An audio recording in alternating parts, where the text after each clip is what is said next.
आजकल ना social media पे एक पुराना गाना बहुत फेमस हो रहा है। उस गाने के लिरिक्स हैं, महलों का राजा मिला, रानी बेटी राज करेगी। पता है, मुझे इस गाने को सुनकर हमेशा मेरी बचपन की एक दोस्त की याद आती है। हाय, स्टोरी टाइम। तो बचपन में मेरे होम टाउन में मेरी एक दोस्त हुआ करती थी और हम साथ में खेलते थे, हम साथ में पढ़ाई करते थे। लेकिन मुझे याद है कि हम जब भी ये बात करते थे कि हमें बड़े होकर क्या करना है, हम बड़े होकर क्या बनना चाहते हैं, वो हमेशा ये कहती थी कि मुझे बड़े होकर एक बहुत ही अमीर लड़के से शादी करनी है। टू बी ऑनेस्ट, बचपन में ना ये सुनने में काफ़ी क्यूट भी लगता था और किसी ने इस बात पे ज़्यादा ध्यान भी नहीं दिया। लेकिन बड़े होने के बाद मुझे पता चला कि वो मजाक नहीं कर रही थी, वो इस चीज़ को लेकर काफ़ी सीरियस थी।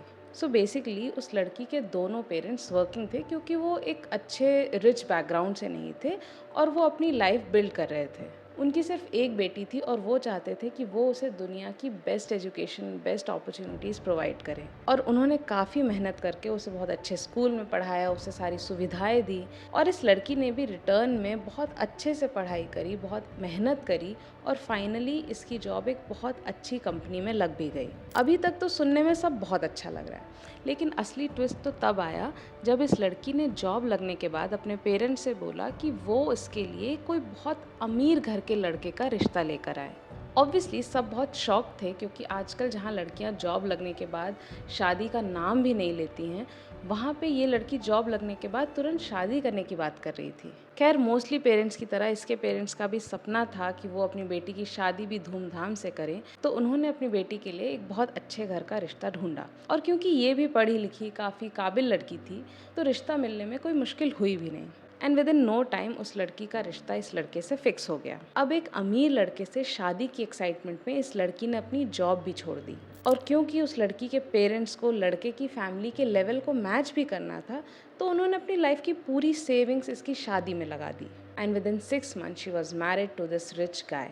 और पता है उसने इस अमीर लड़के से शादी करने के लिए अपनी जॉब क्यों छोड़ी? क्योंकि वो चाहती थी कि वो एक अमीर लड़के से शादी करे और उसे वो सारे ऐशो आराम मिले जो शायद कभी उसकी माँ को नहीं मिले। उसने अपनी माँ को पूरी लाइफ स्ट्रगल करते देखा था और वो नहीं चाहती थी कि वो भी उन स्ट्रगल्स को रिपीट करे। और एग्जैक्टली इसी चाहत में उसने अपनी जॉब छोड़ दी। वो चाहती थी कि वो जल्दी से शादी करके उस अमीर खानदान की बहू बन जाए। लेकिन फाइनली जब वो उस अमीर खानदान की बहू बन गई, तब उसे पता चला कि जो चीज़ें जैसी लग रही थी वो बिल्कुल वैसी नहीं थी। जहाँ पर उसके अपने खुद के पेरेंट्स ने उसे कभी एक पैसे की कमी महसूस नहीं होने दी, वहाँ पर उसे अपने ससुराल में एक एक पैसे का हिसाब देना पड़ता था। और वो हिसाब उसे सिर्फ अपने हस्बैंड को नहीं बल्कि अपने फादर इन लॉ को भी देना पड़ता था। नो मैटर कि वो किस पे खर्चा कर रही है, वो उसका पर्सनल खर्चा है, वो फैमिली पे खर्चा कर रही है या दोस्तों पे कर रही है, गिफ्ट्स पे कर रही है, उससे कोई फ़र्क नहीं पड़ता था।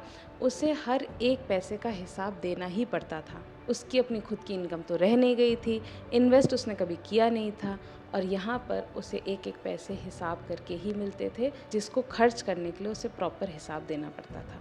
और ये सारी बातें किसी को पता भी नहीं चलती।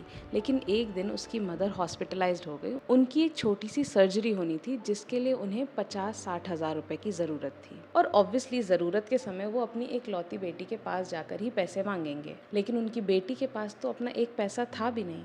तो उसने अपने हस्बैंड से जाकर इस बारे में बात करी। एंड गेस व्हाट, उसके हस्बैंड और उसके फादर इन लॉ दोनों ने पैसे देने से मना कर दिया।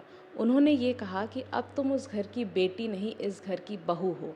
अगर तुम्हारे पेरेंट्स को पैसे चाहिए तो वो आकर हमसे डायरेक्टली मांग सकते हैं। नाउ इमेजिन, अगर ये लड़की जॉब कर रही होती, अगर ये अपने खुद के पैसे कमा रही होती, खुद के इन्वेस्टमेंट्स कर रही होती, तो उसे ऐसी मुसीबत की घड़ी में किसी के आगे हाथ नहीं फैलाना पड़ता। और जिन पेरेंट्स ने पूरी ज़िंदगी अपनी खुशियाँ कुर्बान कर कर इसको अच्छी ज़िंदगी प्रोवाइड करी, इसे किसी चीज़ की कमी नहीं होने दी, आज फाइनेंशियली इंडिपेंडेंट ना होने की वजह से वो अपने ही पेरेंट्स को हेल्प नहीं कर पा रही है। तो मैं बस यही कहना चाहूँगी कि financial independence is the only way जब रानी बेटी राज करेगी। अगर आपको ये वीडियो अच्छा लगा तो प्लीज़ चैनल को सब्सक्राइब करिए, अपने दोस्तों के साथ शेयर करिए और अगर आप फाइनेंशियली इंडिपेंडेंट हैं तो अपनी स्टोरी कमेंट्स में मेरे साथ शेयर कीजिए। मैं मिलती हूँ अगले वीडियो में, तब तक के लिए कीप मैनिफेस्टिंग।